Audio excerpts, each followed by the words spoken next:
24 घंटे बाद पाकिस्तान का क्या होगा, इस बाबा ने कर दी भविष्यवाणी। कर रहे हैं ऐसा यज्ञ जिससे भारतीय सेना पूरे पाकिस्तान का कर देगी इलाज। बाबा ने बोला नहीं आएगी भारतीय सेना पर आंच, अगले 24 घंटे हैं पाकिस्तान पर भारी। पहलगाम हमले के बाद भारत ने ऑपरेशन सिंदूर चलाकर पाकिस्तान के आकाओं को जन्नत की सैर कराई और उन 26 बेगुनाहों की मौत का बदला भारत ने सैकड़ों आतंकी ढेर करके लिया। और जब से भारत ने ऑपरेशन सिंदूर किया है तब से पाकिस्तान बौखलाया हुआ है, आए दिन सीज फायर का उल्लंघन कर रहा है, जिसका भारतीय सेना ने मुंहतोड़ जवाब भी दिया। और अब भारत की जनता पाकिस्तान पर हमले की भी मांग कर रही है। लेकिन इस बीच गुजरात के सूरत में एक बाबा यज्ञ कर रहे हैं जिसमें वो भारतीय सेना की युद्ध में विजय और पाकिस्तान के सर्वनाश की बात कर रहे हैं। इन संत का नाम है विजय आनंदपुरी महाराज, जो देवी बगलामुखी की पूजा कर रहे हैं। और इन बाबा ने आने वाले 24 घंटे में पाकिस्तान का भविष्य भी बता दिया। आप भी सुनिए उन्होंने क्या कुछ कहा। आज का यज्ञ का कार्यक्रम जो मेरा चल रहा है, राष्ट्र की रक्षा, देश की सेनाओं की रक्षा, देश की युद्ध के विजय प्राप्ति के लिए माँ भगवती जब जब इस राष्ट्र में युद्ध हुआ है बगलामुखी की आराधना की गई है। और जब भी देश में संकट हो या किसी के यहाँ संकट हो, माँ भगवती तत्कालीन जिस तरह अग्नि के प्रज्वलित होती है उसी तरह भगवती बगलामुखी के तेज होता है, ताकत होता है, समूल दुश्मनों का नाश करती है। इसलिए हम आज बगलामुखी माता का हवन कर रहे हैं, हम सब भक्तों के साथ लेकर के। और यह युद्ध जब तक चलेगा तब तक बगलामुखी यज्ञ मेरा चलेगा। सब तामसी सामग्री है, पीली राई, हल्दी, काली मिर्च, नमक, लौंग, मिर्ची आदि सामग्रियों से ये आहुति दी जाती है। ये तामसी होती है। माँ भगवती ये उग्र रूप में है बगलामुखी। खास तौर से बगलामुखी माता शत्रुओं के लिए सबसे ज़्यादा तेज होती है।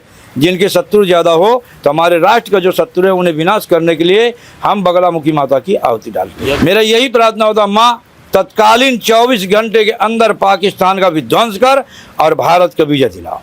तो सुना आपने, बाबा ने 24 घंटे में पाकिस्तान के सर्वनाश का ऐलान कर दिया है। वहीं पाकिस्तान के सीज फायर उल्लंघन के बाद जम्मू कश्मीर के लोग क्या बोल रहे हैं, आप जरा ये भी सुनिए। बेशक हिंदुस्तान का सराहनीय कदम है, जिस तरह से पाकिस्तान द्वारा ये जो कायराना हरकत की गई थी, जो बुज़दिली दिखाई गई थी, कश्मीर के पहलगाम में जिस तरह से 26 लोगों को, पर्यटकों को जो घूमने आए थे, सैर करने आए थे, उनको जो निशाना बनाया गया, उनको मोड़ के घाट उतार दिया गया। और उसके काफ़ी दिनों बाद लोगों के जो घर में रह रहे थे, लोग सवाल कर रहे थे सर्जिकल स्ट्राइक पे जवाब दीजिए, कहाँ है निशान। आज उनको भी सबूत और उनको भी निशान और उनको भी जवाब मिल गया है। जो घर में बैठे थे, जो बाहर बैठ के कह रहे थे कि सर्जिकल स्ट्राइक नहीं हुई, ऐसा कोई अटैक नहीं हुआ, तो अब उनके लिए ये सबसे बड़ा करारा जवाब। पहले घर के अंदर के जो गद्दार हैं उनके मुंह पे ये तमाचा है कि ये स्ट्राइक हुई है कि नहीं। अब आपको भी एडमिट करना पड़ेगा कि नहीं, जो कहा जाता है, जो मोदी सरकार कहती है, जो भारतीय सरकार कहती है, वो करके दिखाती है। अब पाकिस्तान या ऐसे जो भी मंसूबे बनाते हैं उनके घर तक घुस के जो है मारने का काम जो है अभी सरकार कर रही है। पहले सराहनीय कदम है सरकार का और भारतीय सेना का, जिस तरह से पहले आतंकियों के 9 ठिकानों पे जाकर जो है हमला किया गया, ताकि ऐसा कोई सरगना, ऐसा कोई सांप, ऐसा कोई सपोले पैदा ना हो पाए, उस पर हमला किया गया और उनको निस्तो नाबूद किया गया। और उसके बाद जो है पाकिस्तान के बाकी ठिकानों पे, कराची तक ये गूंज सुनाई दी कि बेरहम और बेरहमी किसको कहा जाता है। जिस तरह से आपने बेगुनाह लोगों का यहाँ पे कत्ल गर्द किया है। अगर हम बात करें 47 की, बात करें 70 की, 61 की, जितनी चाहे हम 99 की बात करें, लेकिन अब भारत वो नहीं है। भारत बदल चुका है। भारत अब तक बात करता था, रिक्वेस्ट करता था कि रहने दो, सोए हुए शेर को नहीं जगाया करते, और आपने जगा दिया। अब जगाया तो अंजाम आप देख रहे हैं, भुगत रहे हैं। लेकिन अब जो है ज़माना, अब जो वॉर जो है वो हाईटेक हो चुकी है, वो वॉर नहीं है। अगर वो वॉर थी तब भी हम जीते हैं, और ये वॉर जो चल रही है इसमें भी इंशाअल्लाह ताला हम जीतेंगे, हमारा भारत जीतेगा और भारत का परचम लहराएगा। लेकिन ये उन लोगों के मुंह पे ये तमाचा है, और पाकिस्तान के आर्मी को, पाकिस्तान के उन मिलिटेंट्स कैंप को जो सरगना वहाँ बैठे हैं, उनको भी यहाँ से चेताना चाहते हैं कि अगर आपने दूसरी बार ऐसी करने की सोची तो आप सोच लीजिए कि क्या हो सकता है आपके साथ। जिस तरह से ये अभी जवाब दिया है, इससे भी करारा जवाब देने के लिए जो है वो भारत सरकार जो है तत्पर है, भारत सरकार जो है वो अटल है। और जिस तरह से आपने देखा देर रात को जम्मू में जिस तरह से हमला करने की कोशिश की गई ड्रोन के माध्यम से, और उसको पूरी जो घटना को जो है पूरा का पूरा विफल कर दिया गया।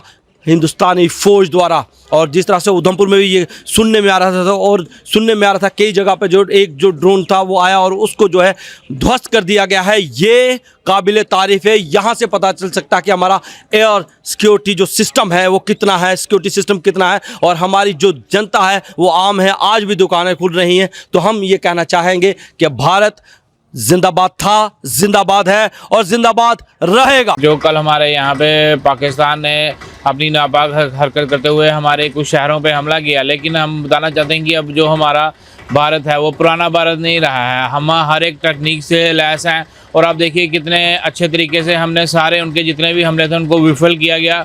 मैं कहना चाहूँगा जो आज की डेट में हमारी इंडियन आर्मी है, नेवल फोर्सेस है और जो एयर फोर्स है, इतनी नई तकनीकों से लैस है कि पाकिस्तान जैसे देश अगर ऐसी कोई भी हिमाकत करें तो उनको धूल चटाने के लिए हमारी सभी सेनाएं तैयार हैं। और उन्होंने कल इसका सबूत भी दिया। और मैं चाहता हूं कि आने वाले टाइम में अगर पाकिस्तान दोबारा इस तरह की हिमाकत करता है तो आज आप देख सकते हैं कि 70% पाकिस्तान जो है मलबे के ढेर में कन्वर्ट हो गया है। तो इसको पूरा 100% मलबे के ढेर में कन्वर्ट करके और पूरे पाकिस्तान का नाम दुनिया के नक्शे से ही ख़त्म कर देना चाहिए।